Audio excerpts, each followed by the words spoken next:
Day ఈ సాయంకాల సమావేశానికి అధ్యక్షత వహించిన కళాశాల ప్రిన్సిపాల్ గారు శ్రీ హేమాంబరెడ్డి గారికి, నా ఆత్మీయ మిత్రులు ఉపాధ్యాయ సన్మిత్రులకు నా నమస్సుమాంజలి. ప్రియమైన విద్యార్థులకు నా శుభాశీస్సులు. ఫ్రెషర్స్ డే అంటేనే కొత్తగా వచ్చిన విద్యార్థులు ఈ వాతావరణంలోకి అడుగుపెడుతూ తన ముందున్నటువంటి అన్నలతో స్నేహాన్ని పంచుతూ, స్నేహాన్ని పెంచుకుంటూ, ఆత్మీయతను అందరికీ అందిస్తూ నడవలసినటువంటి వాతావరణాన్ని మీరందరూ క్రియేట్ చేసుకోవాలి. ముఖ్యంగా ప్రతి విద్యార్థి కూడా సెల్ఫ్ డిసిప్లిన్ కలిగి ఉండాలి. స్వయం క్రమశిక్షణ. వాడికి వాడు క్రమశిక్షణతో ఉంటే ఆటోమేటిక్గా అందరూ క్రమశిక్షణతో కూడిన వాళ్ళు అవుతారు. స్వామి వివేకానంద, డాక్టర్ బిఆర్ అంబేద్కర్ ఎవరెవరైతే మనకి మార్గదర్శకులుగా ఉన్నారో వారందరూ స్వయం క్రమశిక్షణని పాటించిన వాళ్ళు. అందుకే వాళ్ళు ఉన్నతమైన స్థానానికి వెళ్ళారు.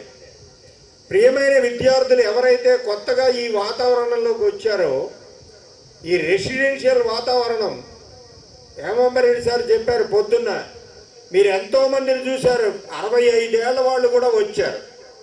50 ఏళ్ల క్రితం మీకున్న సదుపాయాలు లేవు వాళ్ళకి. ఇక తెలుసో లేదో, అన్ని కష్టాలు పడ్డారు ఈ వాతావరణం, ఈ క్యాంపస్లో. కానీ ఇప్పుడు నీకు అన్ని సదుపాయాలు ఉన్నాయి. టైమ్లీ ఫుడ్ పెడతారు, ఇంటి దగ్గర కూడా పెట్టారు. అలాంటి సదుపాయాన్ని దుర్వినియోగం చేసుకోకూడదు. అది గుర్తుపెట్టుకోండి ప్రతి ఒక్కళ్ళు. ఎవరైతే స్వతసిద్ధంగా తనకి తాను ఎదుగుతూ ఉపాధ్యాయుల యొక్క మార్గదర్శకత్వాన్ని, వారు బోధించే విషయాలను ఎప్పటికప్పుడు ఆకలింపు చేసుకుంటూ తాను అభ్యాసం చేస్తాడో అలాంటి విద్యార్థి ఉన్నతమైన స్థితికి వెళ్తాడు. విద్యా దదాతి వినయం వినయాది అతి పాత్రతాం పాత్రత్వాత్ ధనమాప్నోతి ధర్మం తత సుఖం. Education gives the obedience. First every person must have an obedience. వినయంతో ఉన్నప్పుడే విద్య శోభిస్తుంది. ఎంత ప్రొఫెసర్ అయినా, ఎంతటి గొప్పవాడైనా వినయంతో ఉంటేనే శోభిస్తాడు.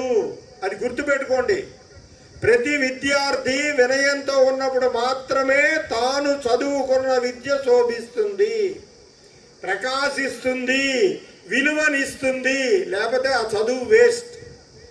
కనుక ప్రతి విద్యార్థి వినయాన్ని కలిగి ఉండాలి. You must right in your notebook. Every issue is the very important. Being as a intermediate student, you must follow each and every guidelines which are given by our lecturers and the principal. That is very important in the residential pattern. ఈ వాతావరణంలో కొత్తగా వచ్చిన వాళ్ళకి అనేక రకాలైన ఇబ్బందులు ఉంటాయి. కొత్తగా అంతా ఉంటుంది వాతావరణం అంతా. సెకండ్ ఇయర్లోకి వచ్చిన వాళ్ళకి కొంత అనుభవం ఉంటుంది కనుక ఫస్ట్ ఇయర్లో చేరిన వాటికి ఏదైనా అవసరమైతే మార్గదర్శకత్వం చేయాలి. అవసరమైతే చదువులో కూడా సహాయం చేయాలి. ఎప్పుడైనా కూడా ఒక ఎడ్యుకేషన్ పెరగాలి అంటే 4 విభాగాలు ఉంటాయి. ఒకటి ఆచార్యాత్ పాదమాదత్తే. The teacher gives 1/4 of the knowledge, that's all. పాదం అంటే 1/4. పాదం శిష్య స్వమేధయ. Every student must apply his brain to achieve. 1/4 తనంతట తాను కష్టపడి. అందుకే ప్రతి పాఠం మనకి ఎక్సర్సైజెస్ ఉంటాయి. అవి నువ్వు చేయగలగాలి. చేయడానికి లెక్చరర్ కొంచెం గైడ్ చేస్తారు, అంతవరకే. కనుక నీ మెదడు పెరగాలి అంటే గురువు గారు 1/4 వంతు ఇస్తే విద్యార్థి తనంతట తాను 1/4 వంతు నేర్చుకోవాలి, కష్టపడాలి. పాదం సబ్రహ్మచారిభ్యః. With your co-friends, with your classmates, you must share your opinions which are available in the education books. పుస్తకాల్లో ఉండే విషయాలు ఒకటే కాదు చదువు అంటే. అన్నం ఎలా తినాలి, అన్నానికి ఎంత గౌరవం ఇవ్వాలి, వాతావరణాన్ని ఎంత చక్కగా వినియోగించుకోవాలి. These all are called as education. కేవలం పుస్తకంలో ఉన్న చదువే చదువు కాదు. కనుక విద్యార్థులు గమనించాలి, ఎప్పటికప్పుడు ఎప్పుడు ఇచ్చినటువంటి సూచనలు సలహాలు పాటిస్తూ ఉండాలి. రెసిడెన్షియల్ ప్యాటర్న్లో సార్ ఏం చెప్పారా అనేటువంటి ఎంతూజియాజం ఉండాలి. అప్పుడు మాత్రమే నీ విద్య శోభిస్తుంది. కనుక ఇంకా 1/4 వంతు కాలక్రమంలో వస్తుంది. మొత్తం 4 కలిస్తేనే పరిపూర్ణమైనటువంటి విద్యార్థి అవుతాడు. సో విద్య ఏం చేస్తుంది? వినయాన్ని ఇస్తుంది. వినయం వల్ల ఏం కలుగుతుంది? నీకు వాల్యూ ఉంటుంది సొసైటీలో. నీవు ఒక విలువను సంపాదించుకోగలుగుతావు, దాన్ని పాత్రత అంటారు. ఆ వాల్యూస్ వల్ల నువ్వు ధనాన్ని సంపాదించగలుగుతావు. తర్వాత ఆ ధనం వల్ల సుఖాన్ని పొందుతావు. వీటన్నిటికీ మూలం ఏమైంది? విద్య అయింది. కనుక ఆ ప్రియమైన విద్యార్థులు, కొత్తగా చేరిన వారు ఎవరైతే ఉన్నారో ఈ వాతావరణానికి అలవాటు పడాలి. పాత విద్యార్థులు వాళ్ళకి సెకండ్ ఇయర్ వాళ్ళు స్నేహభావాన్ని పంచాలి, పెంచాలి.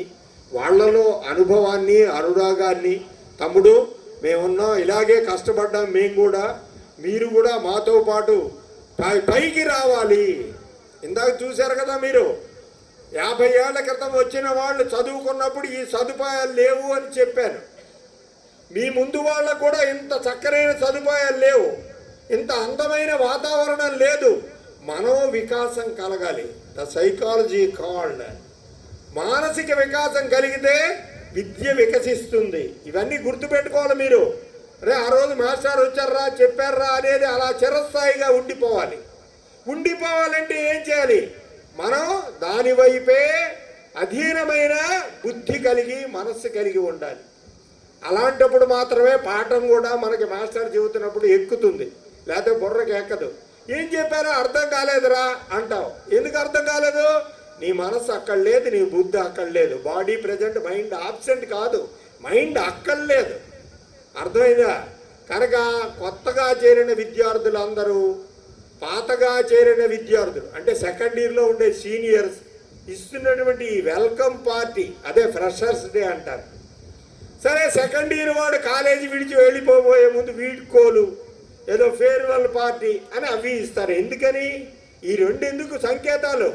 ఒకరిపై ఒకరు పెంచుకునేటువంటి స్నేహభావాన్ని విడిపోకుండా ఉండటానికి. ఎక్కడెక్కడి నుంచో వచ్చారు, అనంతపురం, కర్నూలు, ఎక్కడ అందాక కూడా చూసాం. గుంతకల్లు ఆయన, ఎప్పుడు గుంతకల్లు, ఎక్కడ సాగరు, ఎక్కడి నుంచి వచ్చి ఎలా చదివాడు, ఎంత గొప్పవాడయ్యాడు, మనం ఇవన్నీ అబ్జర్వ్ చేస్తున్నాం, వింటున్నాం. కనుక ప్రతి విద్యార్థి గమనించాల్సింది సూచనలు, సలహాలు పాటిస్తూ స్వతసిద్ధమైనటువంటి స్వయం క్రమశిక్షణ కలిగి ఉండాలి. The self discipline is the very important in the residential pattern. ఏ చైతన్యాలో, నారాయణలో ఒకే గదిలో 250 మందిని కుక్కేసి మాస్టర్ పాఠం చెబుతుంటే పక్కవాడి వేడి వీడికి వచ్చేసి అర్థం కానిటువంటి స్థితులు ఇక్కడ ఉండవు. ఎంత ప్రశాంతమైన వాతావరణం ఉంటుంది. కనుక దానితో పాటు చదువు ఉండాలి, చదువుతో పాటు నీలో కల్చరల్ యాక్టివిటీస్ ఉండాలి. నీ స్వతసిద్ధమైన ప్రజ్ఞ ఉంటుంది, దాన్ని ఎప్పటికప్పుడు కాపాడుకోవాలి. అప్పుడు మాత్రమే నువ్వు ప్రకాశించగలుగుతావు, నెంబర్ 1 అవ్వగలుగుతావు, మంచి మార్కులు సాధించగలుగుతావు, కాంపిటేటివ్ ఎగ్జామ్లో పార్టిసిపేట్ చేయగలుగుతావు, మంచి ఉద్యోగాన్ని సాధించగలుగుతావు. ప్రియమైన విద్యార్థులు గమనించాలి, చక్కగా వినండి. మాస్టర్లు చెప్పిన పాఠాలు ఎప్పటికప్పుడు right down in your notes. అలాగే ఏ ఎగ్జామ్కి మీరు మిస్ కాకూడదు, గుర్తుపెట్టుకోండి. ప్రతి పరీక్ష కూడా ముఖ్య పరీక్షకి సంకేతం. ఇవన్నీ మీరు గుర్తుపెట్టుకొని నడుచుకుంటూ ఉండాలి. చిన్న ఆరోగ్యం బాగోలేదు అని అనగానే రూమ్లో పడుకుంటూ పోకూడదు. పరీక్షకి అటెండ్ అయితే క్వశ్చన్ పేపర్ ఎలా ఉంది, ఎలా చదవాలి అనే ఐడియా ఉంటుంది. వీటన్నింటినీ గుర్తుపెట్టుకొని చక్కగా ఉండాలి. మీరందరూ మరిచిపోకుండా ఉండడానికి ఒక చక్కటి సన్నివేశాన్ని చెప్పేసి నేను ముగించేస్తాను. జాగ్రత్తగా అందరూ వినాలి. మీలో ఉన్నటువంటి టాలెంట్ని ఎప్పటికప్పుడు ప్రదర్శిస్తూ ఉండాలి. అందరి చేత మెచ్చుకోలు పొందాలి. అందరూ మెచ్చుకునేట్టు ఉండాలి, నొచ్చుకునేట్టు ఉండకూడదు. గుర్తుపెట్టుకోవాలి అందరూ.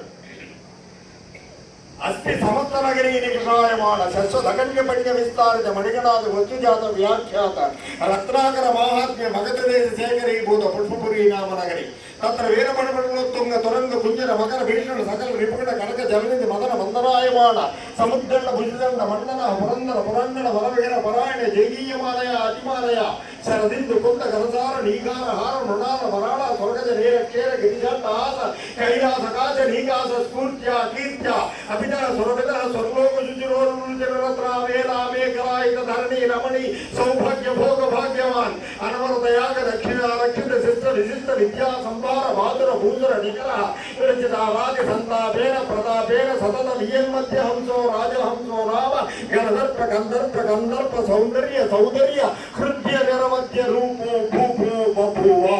Thank you one and all. Thank you very much, sir, for your inspiring and encouraging words. Your thoughtful message that truly set the perfect tone for today's celebration.